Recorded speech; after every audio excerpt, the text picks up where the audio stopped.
Welcome to the Thomaston Archive, Upson County Archive. We're glad to have you here tonight. We have a tremendously interesting program.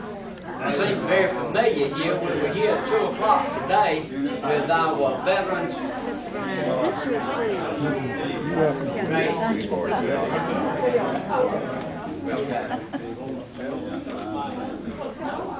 We were here at 2 o'clock today with our veterans program. We had 19 interviews, 18 World War II, and 1 Korean War, and gave each one of them a DVD of their interview. So if any of you in the audience would like to be interviewed concerning World War II, Korea, Vietnam, Desert Storm, Iraq, we would love to interview here. Just get in touch with Penny, and Penny will get it all set up, and we will get you an interview, because we want to leave for tomorrow the history of yesterday, and that's the basics of it. And does everybody have a ticket? We're going to give 2 tickets, select seating, to 5 by Design. It's our local 2-act program that is having a play, musical. Martha? This is really a good group. They've been here once before. We do radio days, and it's this Thursday. All right, it's March the 1st, this Thursday. And does everybody have a ticket? No. Reddy doesn't have one. Oh, how could you forget you? I'm sorry. Everybody else have one? That everybody has. Speaking to the Troop. Get out of the sun. Get out of the sun, troop. Get the troop in the shade.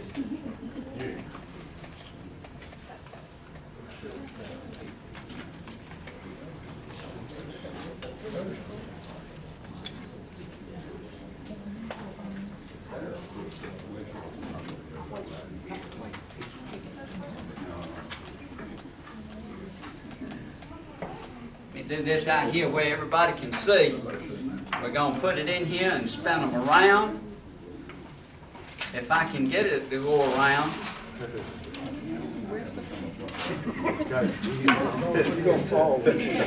Absolutely.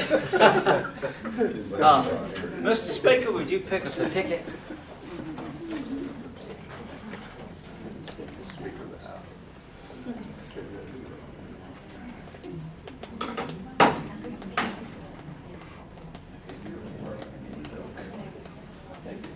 Ticket number 186233. Yay! Melba Brown. I can't come anywhere Thursday.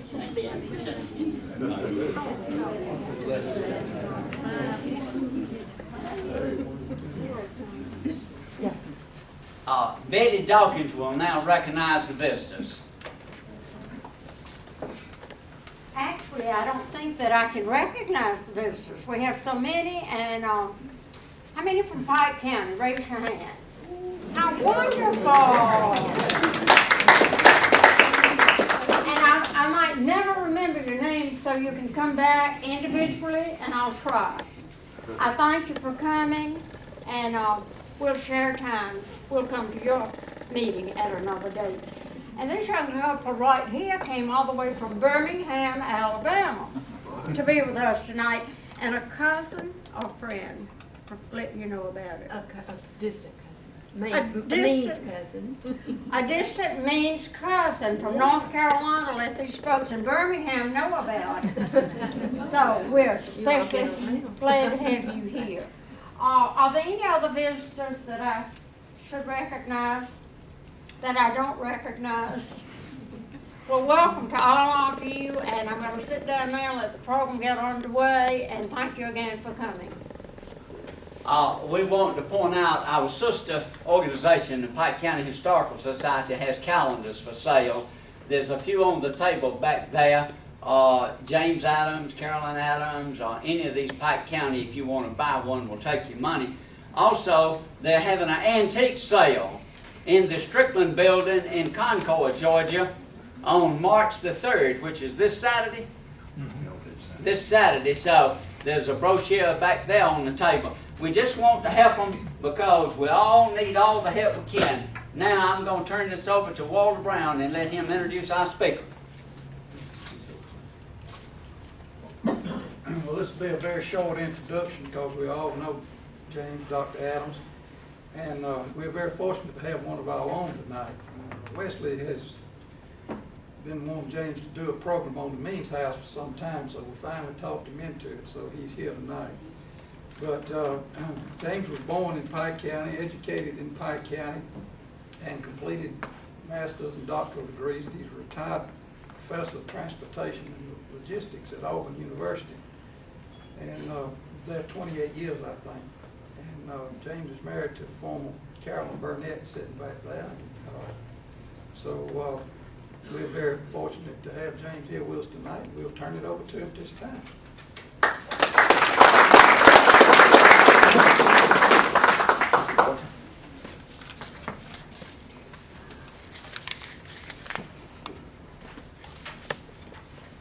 Let me first tell you a little bit about how this program came about.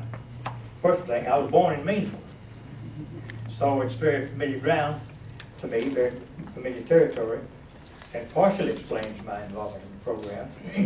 I was born today would be the corporate limits of the town of Meansville, although when I was born, my daddy had his farm in that, what would today be the corporate limits, part of it, and so on. But I'm not a Means family historian. Do have a couple maybe of Means family connections that I've located, but no direct line in the Means family. And this is not strictly a genealogical study. We're doing primarily an overview of the importance of a couple of strands of the Means family, particularly in relation to this house in the back. And I'll give you a little background on that about how I got involved in that. I was told, and not until I've been in the society for several years, maybe something not more than a year ago or so, that scale model replica in the back, and I hope you've taken a good look at it.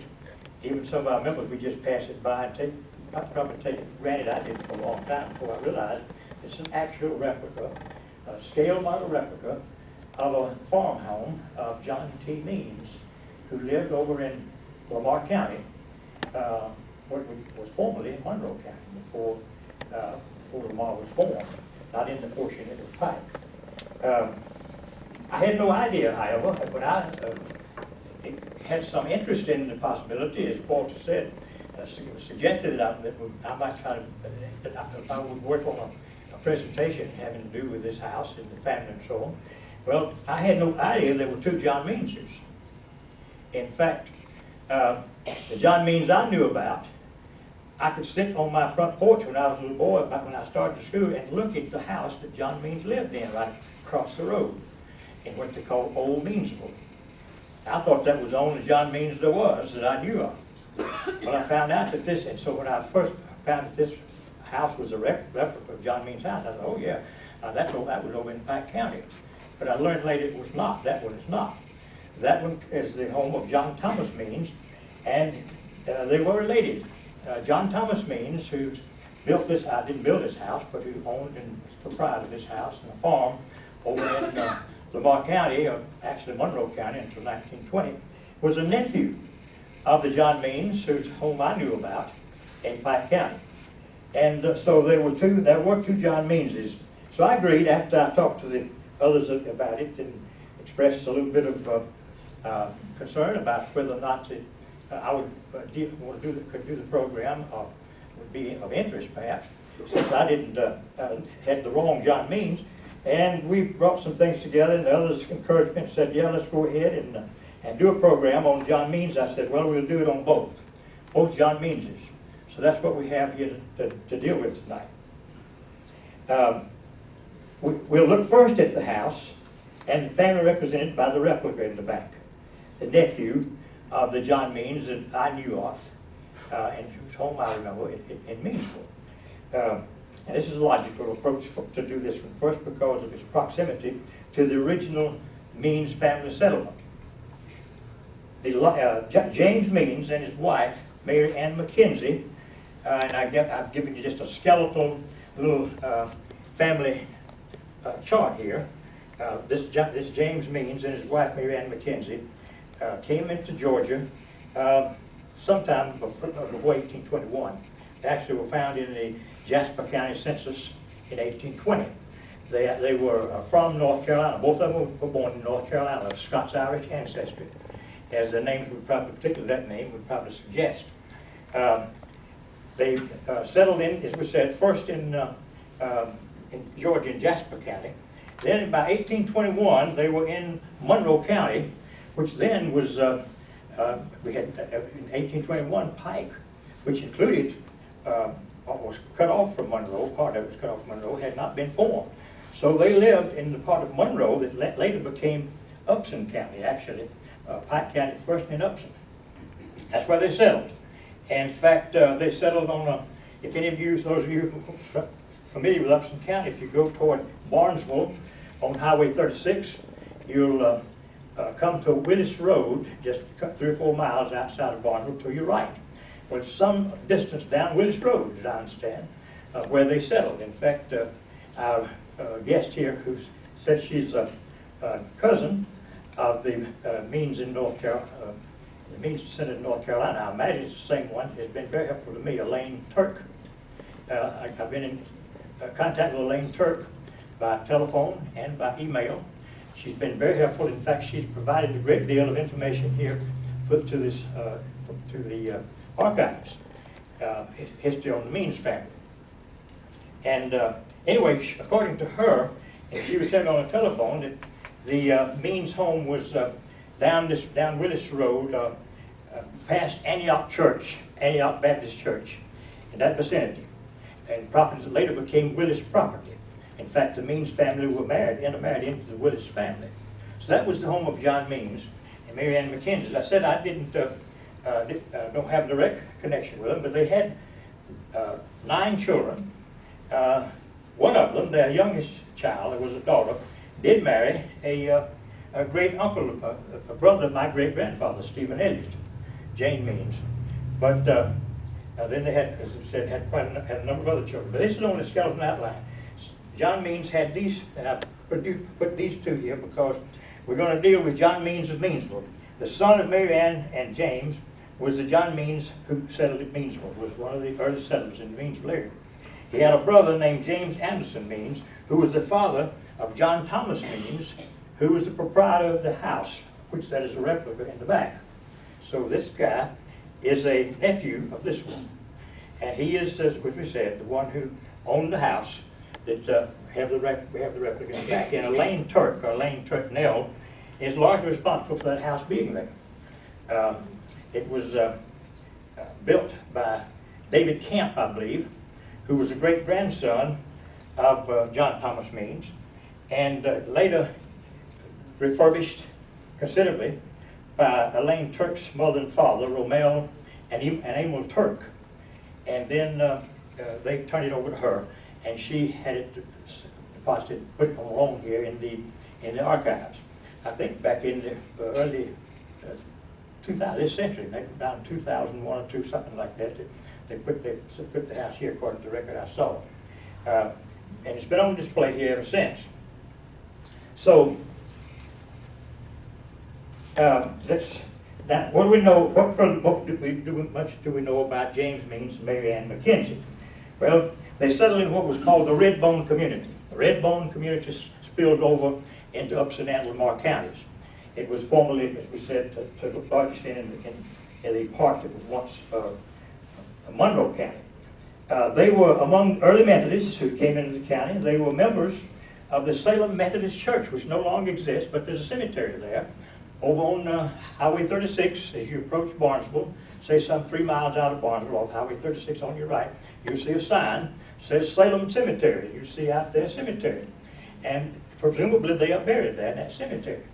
And so my great-great-grandparents, David and Mary Adams, who were contemporaries with James and Mary Ann Means as members of Salem Methodist Church.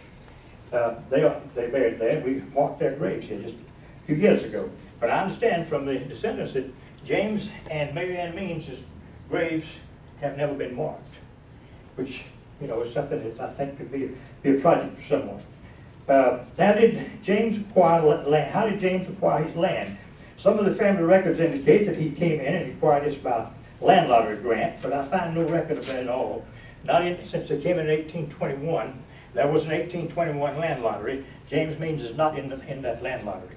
The chances are, if he actually settled there in 1821, that he probably purchased a land lot from a fortunate drawer. You know how the land lottery, how the lands were distributed by land lottery. You drew for a lot. Some people drew a blank, and some people drew a prize. And many people who drew lots decided they didn't want to take them up.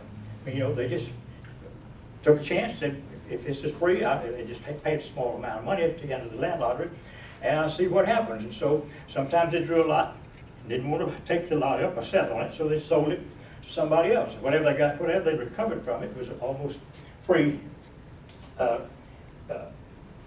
reward. So chances are, I would say, that James Means probably purchased a lot that had been drawn by a fortunate drawer in that part of what was then Monroe County. Anyway, family historians say that James Means, and I cite entirely family historians, and as I said, there's quite a wealth of information upstairs in case you want to pursue it any further about the Means family, about 4 volumes up there that have been deposited about the Means family. And in fact, I have some information here that Elaine Turknell, actually, she has, I'll go ahead and mention that now in case I forget it. She has expressed her willingness, in fact, not only a willingness, but she will welcome contact from anybody who's interested in any Means descendant, anybody who's interested in pursuing further information on the Means family. And I have her name and address and her telephone number and her email address. I'm going to put it up here on this table just in case there's somebody here who might want to follow up with Elaine Nell regarding the Means family. As I said, most of what I have here in that regard is drawn from the Means family information, although there's a considerable amount about the Means family in both the histories of Upson and Lamar County, much more in the history of Lamar County. But anyway, James Means was apparently quite an enterprising and industrious man. He amassed a plantation of 1,200 acres. He was a skilled craftsman. He was a stone cutter. He cut stone from a local quarry. He was a millwright. He built a grist mill, one of the first grist mills in the area in 1823, and operated there. And I thought this was interesting. He devised a very clever system for support for him and his wife in his old age. When he reached the point that he felt like he had to retire and give up his activity, he sold his place, his property, his holdings to his children and took their notes with interest payable annually. And he would take the interest and use it to pay them board for his and his wife staying with them. So that was the way they sustained themselves when there was no time there were no homes for the elderly or those kinds of things to take care of people. He was fortunate to have enough wealth and holdings to be able to do that. He and Mary Ann died in 1860, James died in 1860, and Mary Ann in 1862 at the home of their son John in Meansville, by the way.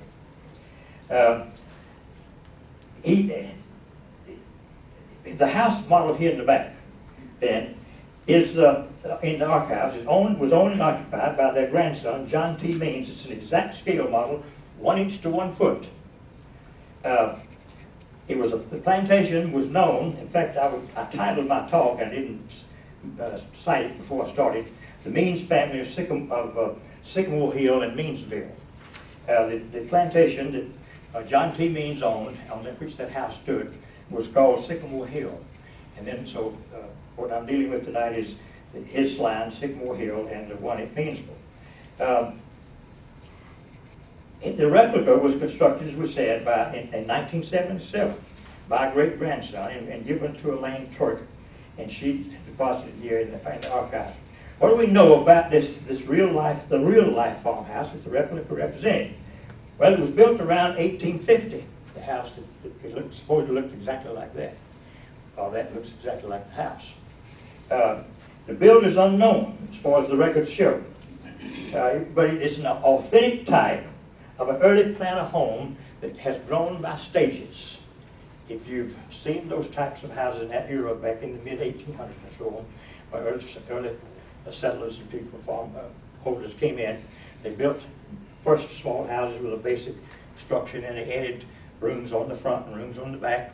They usually started with, usually had a wide hallway in the middle, which probably originally was not even enclosed, that they called a dog trot or breezeway.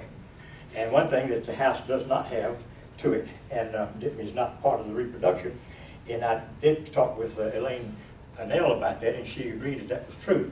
That it did have what was typical of those days. It had a separated kitchen in the back. At that time they didn't build the kitchens, didn't attach the kitchens to the house, because they cooked on fireplaces and so on, and kept fires going a big portion of the time, and there was so much fire hazard. The fireplace, the kitchens were often built attached to the house. But John T. Means purchased this house. He was not the first purchase. It was built in 1855. He purchased it about 1885. And he himself was born in Upson County, son of John, grandson of John and James and Mary Ann Means. In 1855, he was a successful farmer of a large spread and a respected citizen of the county. He had 11 children, died in 1940. What about the house today? If you went looking for it, where'd you find it? It was burned in 1937, 3 years before he died, burned to the ground. But it's been preserved in replica. So this concludes then the account of the house modeled here and the John T. Means family connection with it. Now, there's considerably more, obviously, more family involvement and so on. I didn't attempt, as I said, I'm not doing a genealogical study to give information on all the family members or children and so on of John T. Means, or John Means either, for that matter. But this is to show here that John T. was the nephew of the John Means. He was the son of John Means' brother, James Anderson, who himself was a substantial farmer. Had a son who was a medical doctor in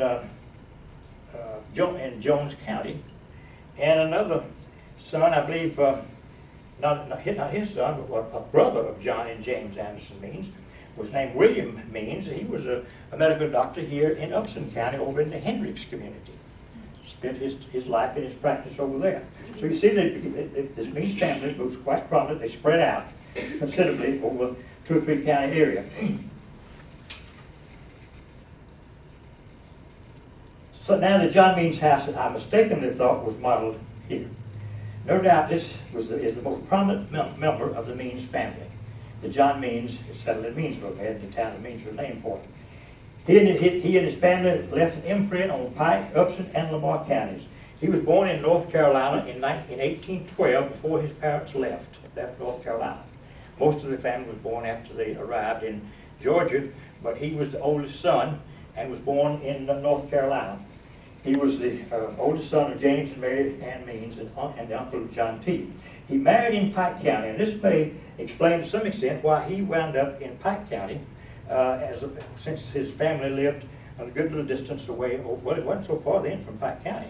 Because keep in mind, Lamar County didn't come into existence until 1920. And so he was actually his family was living in Upson County, and all Barnesville, all that area was in Pike. So he didn't have to go too far away from his home to get out of Upson into Pike. Anyway, he married in Pike County, Nancy McGinney in Pike County. And by the way, these two were the great-grandparents of Dr. Ariel Carter, who is quite a well-known and revered figure here in Barnesville, in Thomaston. In fact, he has left several slides of his home. Dr. Carter took some slides of the John Means home in Meansville that Billy's going to assist me with here a little bit when we get to that point. She may have to dim the lights to be able to see them very well. But by 1840, he purchased land. We know he married in Pike County in 1833. And by 1840 or so, he established a homestead 9 miles west of Barnesville in Pike County. He was an astute manager and entrepreneur. He amassed a complex of enterprises. In fact, John Means developed around his home, which came to be known as Old Meansville, and I mean it's known today as it has been for years, Old Meansville. First it was just known as Meansville, of course. But he, not only did he have, I checked out the deed records, and he acquired over 1,000 acres of land right in that area near Meansville, Georgia, and all around what was Old Meansville. Old Meansville was just a mile from Meansville, from modern day Meansville, mile east. Anyway, he acquired quite a large land holding. He was a sawmiller. He had a grist mill. He had a cotton gin. And he had a blacksmith operation. Besides all of his farming operations, he ran his own store. Had a store that he served the local community, and no doubt probably had many workers and tenant farmers and so on that worked with in his place. And so the complex grew quite large right around John Means. In fact, Lizzie Mitchell, who has probably the oldest, most authentic history of Pike County, says Meansville, I quote, Meansville at its original site grew up around the various enterprises of pioneer settler John Means, end quote. He farmed a large plantation, woodworks,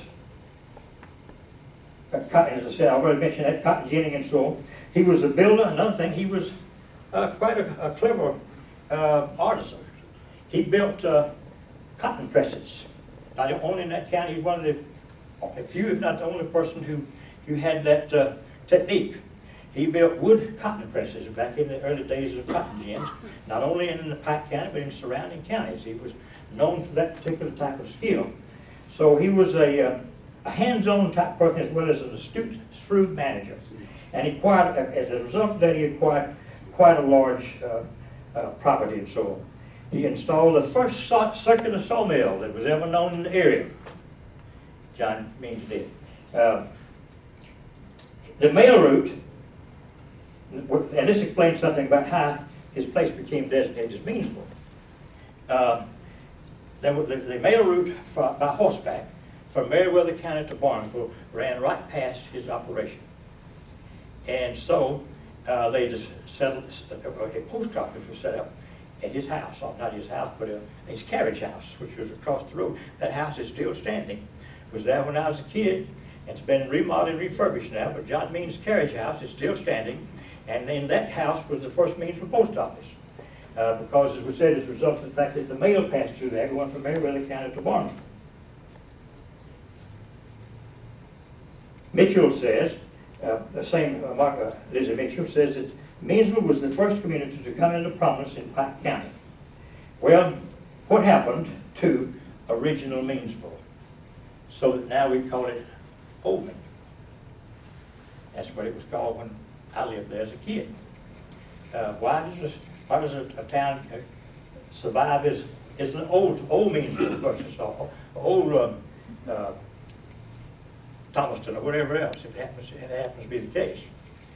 Well, you might guess, you could guess perhaps, when the railroad came through in 1888, it missed John Means' Meansville by a mile.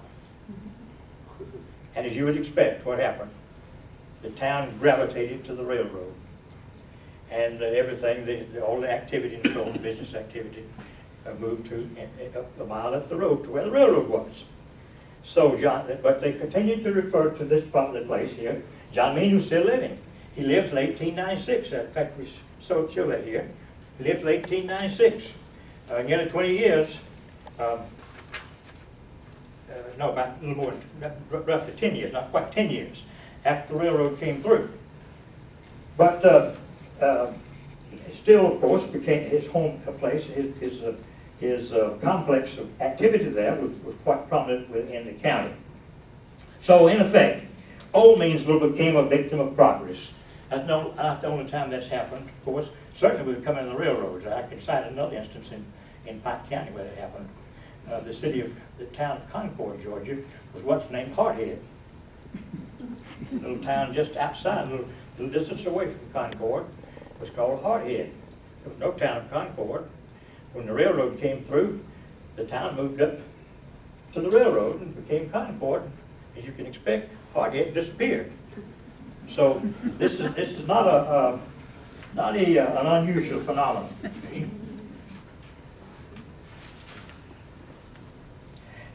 Now, John Means Enterprises were not limited to just Pike County. He became quite an entrepreneur. They extended into Barnesville. He took advantage. Barnesville, if you know anything about the history of Barnesville, it was first in Pike County. And let me do something here, lest I make totally phenomenal by bringing it along with me. This is a map that many of us have seen and used from time to time. This is original Pike County. What Pike County looked like when it was first formed, carved out of Monroe in 1822. And from here down was Upson, became Upson. All of this much of Upson was once in Pike. And this much of Lamar, I've got some lesser lines here that you may not be able to see so well, but just above the portion it became Upson, and to the east of the red lines at a Pike was a part of Lamar. Then Lamar extended on further over here into Monroe. And a part of Lamar was created out of Monroe. And of course, Pike originally contained the city of Griffin. Griffin was right on the edge of Pike County. It was right here where I've shown these. It just barely got this town of Griffin. And of course, here's Thomaston down here in what was later, very soon after the formation of Pike, just a couple of years after the formation of Pike. Pike was formed in 1822. 1824, Upson was cut out, and Thomaston became the town and county seat. Of course, this map doesn't show all of Upson. Since that point, this 1822, since a good part of Upson was cut out of Pike, then more was added to Upson from Crawford down this way, and that's not in this map, of course. This is a very useful, common, well-known map, the Frederick Coppage map, done in 1968, of what Pike County looked like in 1822. But as I started to point out, Barnesville became the metropolis of Pike County. Why, would you expect?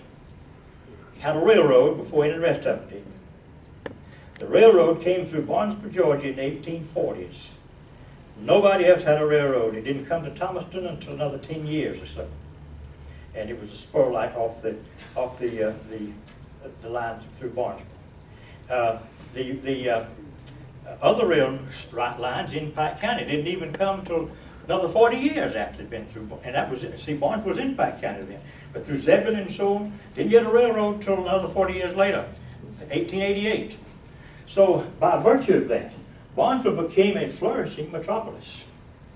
And John Means was not no stupid fella. He was a real aggressive person. He began to take advantage of that. What do we associate in terms of manufacturing with Barnesville from way back? Anybody recall? Buggies. Okay, what do you suppose John Means did? He moved a furniture factory and a wood milling operation into Barnesville, so he could serve the buggy industry and so on. Never moved to Barnesville as far as I know, but Elaine Mills did tell me the other day that he owned a home in Barnesville, and she gave me the house number. If you're ever driving down Thomaston Street, number 7, I located it the other day, number 725. It's been remodeled, refurbished, in good shape. If you're going into town to Barnesville from Thomaston Street, it's on your left. 725 Thomaston Street is a house built by John Means. And you know it's pretty old because he died in 1896. But the house has been very well kept. And he established a planing mill and a furniture factory. The planing mill, of course, certainly furnished served very well the buggy manufacturing industry. A lot of the materials that went into buggies were wood, of course, and furnitures and so on. All right, now the first public school, to delineate a few little things here, the first public school in the town of Meansville was named John Means Institute. That antedated me just a little bit. But my mother went to that school, graduated from it. I think it had 9 grades then, and the other grades were in Zebulon. could have had 9 or 10. I think it maybe had 10 grades, and you just went to Zebulon for the last one. But the first public school in Meansville, and when there's a time when public schools were located in the different communities, was called John Means Institute in honor of John Means. Dr. R.L. Carter, as we pointed out, was the great-grandson. He grew up at Meansville. Dr. Carter's mother was a granddaughter of John Means. She was Aldridge, married an Aldridge, and a daughter whom I remember, Dr. Carter's mother, very slightly, married Dr. R.R. Carter, who ran a mercantile business, a store in Meansville when I was a kid. Now, when we get to this part, Billy's going to help me with this. Billy found, and I really appreciate this, we may have to dim the lights if that can be done to see it. Just send a bag. Billy found in Dr. Carter's very treasured slide collection 2 or 3 slides, a couple of slides, showing the front of the John Means home like it used to look. It has been modified. In fact, I went over a few days ago and took a picture of how it looks now because Elaine Nell in North Carolina wanted to know how it looked now, and I took a couple of pictures to show her. It's been modified considerably. But anyway, Billy, go ahead and show that up there.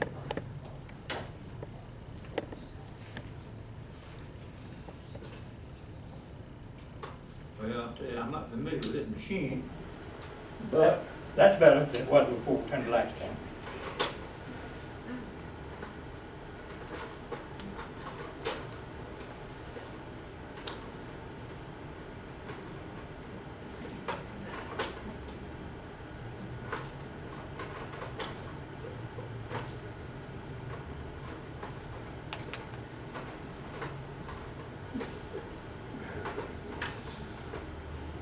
Well, we got a glimpse. We'll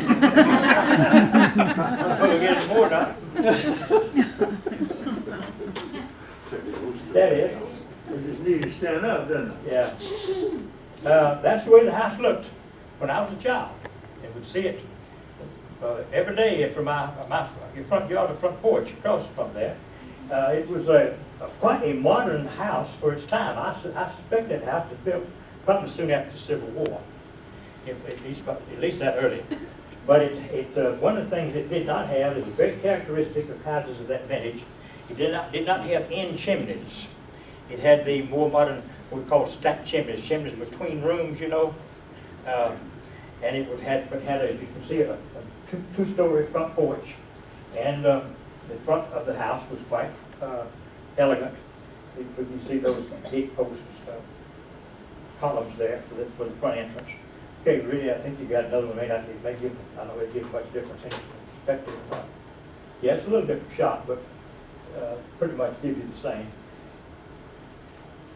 And then I think he's got one there.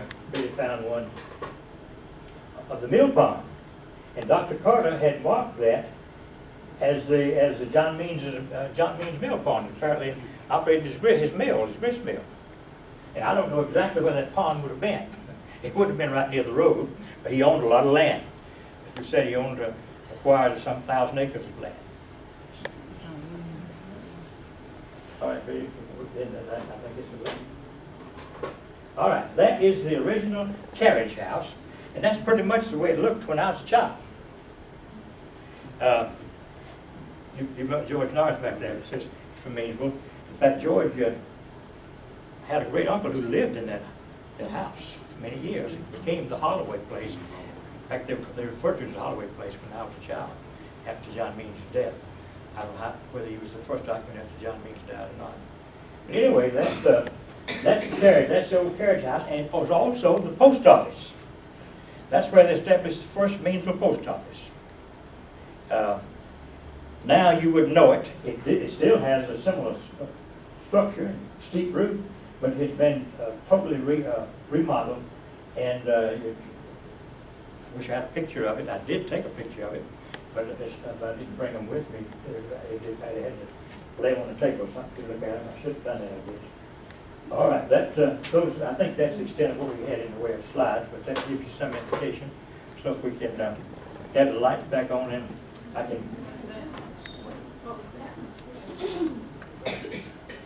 James, that road was paved in the late 50s, so that kind of puts a date on that. Yeah. It showed the road being paved. Oh, is that right? I didn't even notice that. Okay, so that tells you something about the vintage of the house that stood there. But it's been completely remodeled. In fact, a person from out of the area, Bain, I don't know whether any of you people would know or not, bought the place and remodeled the house. In fact, the house as it looks now has wings added on each end. In other words, they're pretty well destroyed, in effect, the period effect of it. Added the wing on each end, and of course the carriage house. I mean that looks quite good the way it's set up today. All right, let's move on toward conclusion here.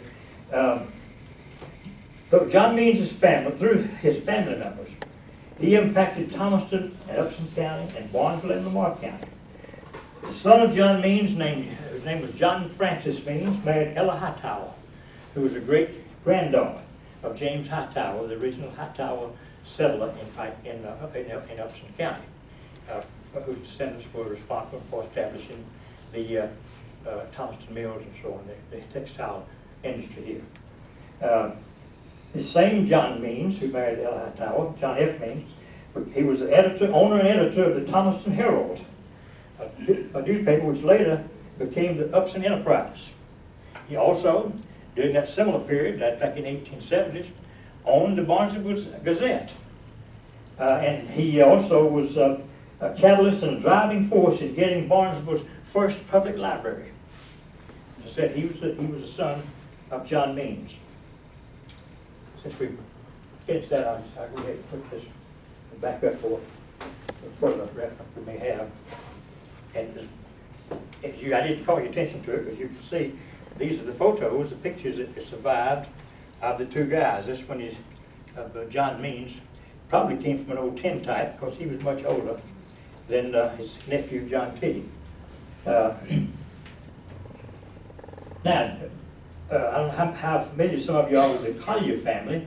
Gina Collier, J.C. Collier, was who was a very driving force in the textile industry in Upson, as well as in Barnesville, in Lamar County, was a grandson of John Means. He's one of the most prominent men of his day in the region. He was a state senator and mayor of the city of Barnesville. He was born in Upson County, but made his home after he grew up and became involved in business enterprise, so he made his home in Barnesville. He married, in fact, into a prominent Upson County family. His wife was a Stevens. The Stevens family out toward the Rock on the east side of Upson County. He was a state senator between 1925 and 1927, pioneer textile industrialist along with the Hightowers. Then John's oldest son, John Means' oldest son, James Means, was one of Pike's most prominent citizens. He was a probate judge for many, many years in Pike County. He was a state representative, a prominent businessman, and if anybody bought more land than John Means, James did. I mean, I was looking at the deed records, and he, not only personally, but also in connection with a firm of which he was a part, bought acres and acres of land in the area. So, as you can see, then my treatment here has been intentionally limited in scope, and considering such a numerous and versatile family. Others that no doubt deserve similar commendation, but I hope this may bring to attention the contribution of two very outstanding members of a family that is quite prominent in the history of our area, including Upson, Pike, and Lamar counties. So if there's any question that I would know further about them that I can answer, not being a Means descendant, I'd be glad to try. Doctor?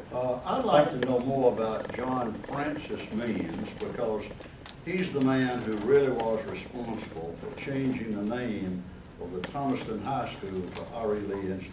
Is that right? That's good, that's interesting. There was a story that floated around the community that the Confederate veterans demanded it, but they were talking about demanding it in a meeting that didn't happen until years after it happened. He apparently was a pretty influential and forceful guy, because I read more than I gave here about how he went to bat to get a public library in Barnesville. His wife is buried right over here, but where did he go and where did he die? She died relatively early, and he remarried. In fact, he remarried. In fact, Elaine. You give me the name of somebody not corresponding. Elaine Turk Nell. The last name's Nell. She said she told her husband that she could never name a child Nell. The last name was Nell. Anyway, she said she gave him the name of his second wife. He married Jessica Embry in his last time, and I think Ella Hightower did not live over a long period of time. Right. That's an interesting point. I didn't know about his involvement there. Any other thought or comment? James, exactly where was the physical location for this house? Mrs. Nell told me that if you go down 341 out of Barnesville, south out of Barnesville, you know where Weymouth Road is? Yeah. On the left? Yeah, very well. If you turn out there a little way, you're getting over into Monroe County. Turn left off on Weymouth Road, and she gave me some more specific information, but I didn't try to retain it as to exactly how to identify it.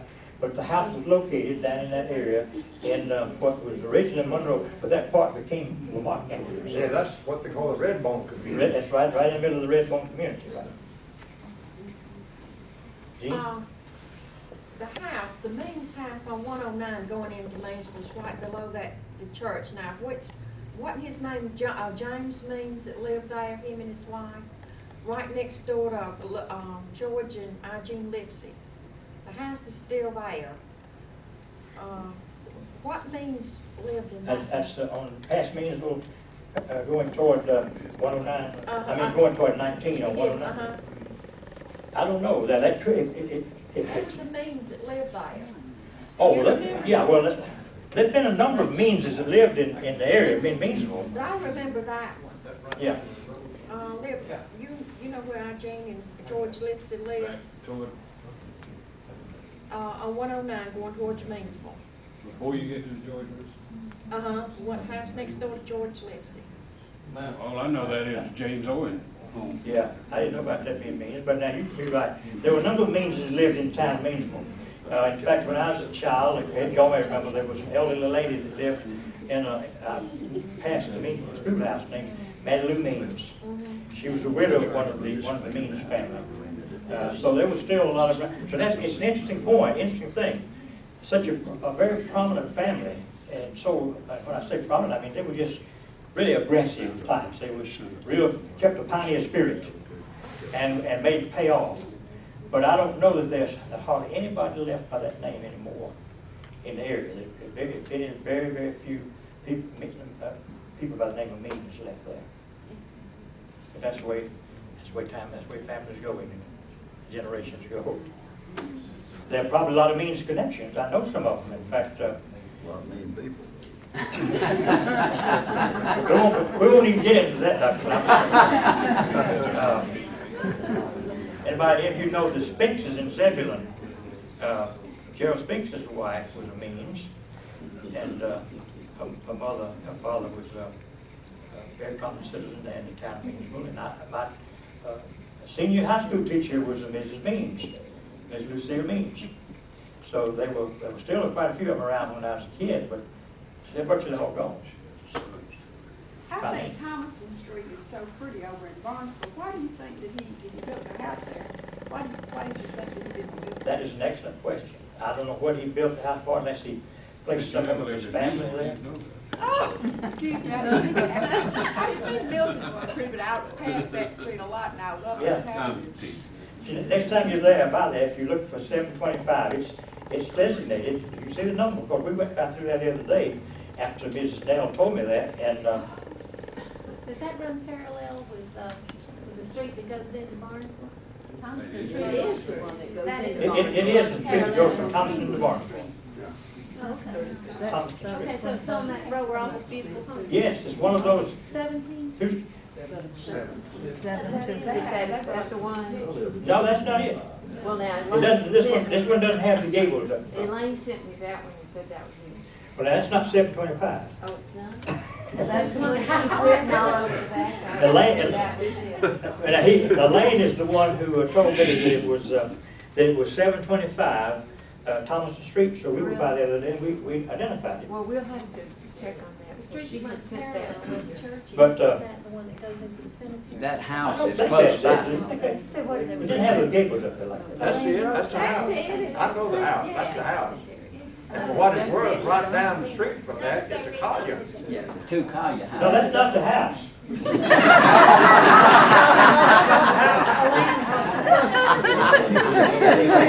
Seven 25 is not this house, that's all, I mean, what I'm saying. See, Elaine Nell said that the house that he built in Barnesville was 725 Thomaston Street. We identified that the other day, it's not this house. Well, I know exactly where that house is, I misunderstood. Yeah, well, there are a lot of, as you pointed out, there are a lot of beautiful homes on Thomaston Street. But what Elaine wrote on the back of that is,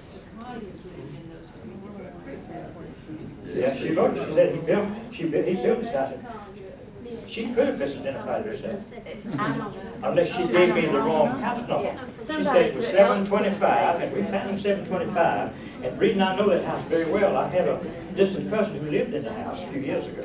Well, she probably had somebody else take the picture. But that's interesting that you brought it, Yeah. because it's one of those, no doubt, along that street. Well, without thinking. In fact, if you notice, two of the most elegant houses on Thomaston Street are relatives of the Means family, the two Collier houses. Pointed out, you know, that Jenna Collier, Genesee Collier, J.C. Collier married a Means. No, his mother was a Means. His mother was a Means. And there was two big twin houses, brick houses, Collier houses, you know, they are on Thomaston Street. Yeah, she was a twin, Jenny. James, for what it's worth, right down below there, where little Kendall Rogers She lives as said well. that to me. I knew she was in Barnes, I didn't know where she lived. She told you to take Gordon, I know, yeah. Years. Whatever it is, it's pretty. All right. We'll do it here.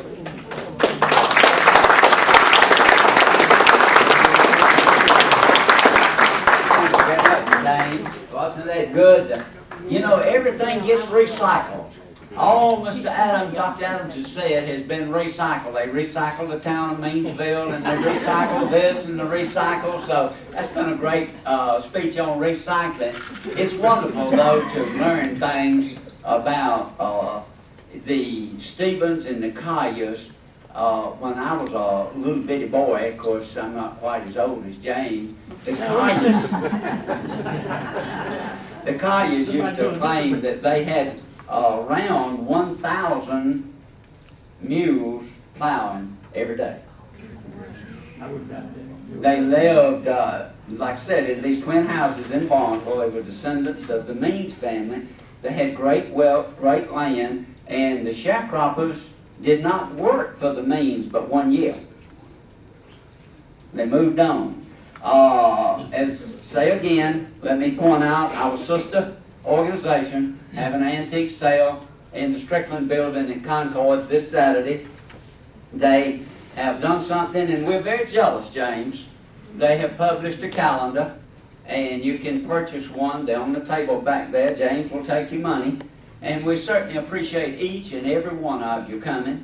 We meet the fourth Monday night every month, and we have a great program, as you have witnessed tonight. So consider yourself dismissed. Thank you for coming.